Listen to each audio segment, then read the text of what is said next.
15 days to go until Election Day, 2 weeks from tomorrow. Early voting well underway. Many in the media are already calling this election over, saying Donald Trump cannot close the gap with Hillary Clinton in the home stretch. What is Trump's path to victory now, or doesn't he have one? Well, if he plays it inside straight, he could get it, but I doubt that he's going to be able to play it. I don't see it happening.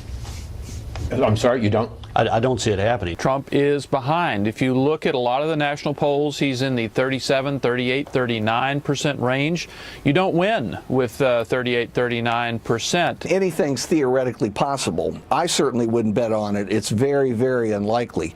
This is a sizable lead by Hillary Clinton. People have made up their minds, and the vast majority have made them up solidly. So let's talk about it. Kelly Riddell is a columnist and commentary writer for The Washington Times. Leslie Marshall, a syndicated radio host and a Fox News contributor. Leslie, you come at this from the liberal point of view. Is it over? I mean, is Hillary Clinton going to be the next president? I certainly hope so, and I believe so. But I do know that I remember from history, John, as I think you and everyone does, Dewey wins, and it's actually a guy named Harry Truman who won.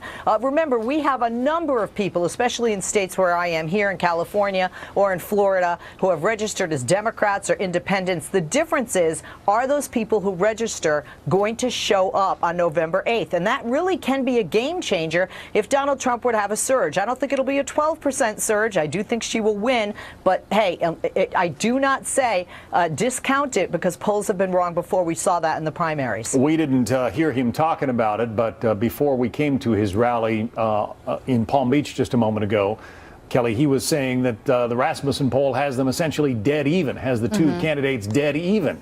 Are the reports of his demise greatly exaggerated? Well, the Rasmussen poll is a right-leaning poll, and it has been favorable towards Donald Trump this entire cycle, as has the Los Angeles Times poll. So either those polls are going to be proving correct this cycle, or they will be the outliers. Now, this has been the most unpredictable election cycle. Donald Trump has proven in 2 weeks he can do anything. We don't know where the media narrative is going to be. Just a couple of weeks ago, it was on his tax returns. Now it's on a rigged election and kind of coming as the comeback kid. There's a lot that can happen in 2 weeks. And I think that media is overconfident. It's almost taking a victory lap right now. We told you so. The New York Times is coming out with a headline, Hillary Clinton is hoping for a mandate and for the senators to ride on her coattails. I mean, Hillary Clinton will not have, even if she wins this election, she will not have a mandate. Half of Americans do not trust her. She has not been able to make up that gap. And she still doesn't have any sort of vision for America. Ask, what is her vision for America? What are her policy? What will be her initiatives? What will be her mandate? She will not have one. So there's still a lot of time in this election cycle, and we don't know what's going to be coming out of WikiLeaks or what other new scandal can drop on the Democratic side of things. Leslie, Trump is fond of pointing to the Brexit vote in England. I mean, that was not supposed to win, and it won. So could there be a Donald Trump victory in the works?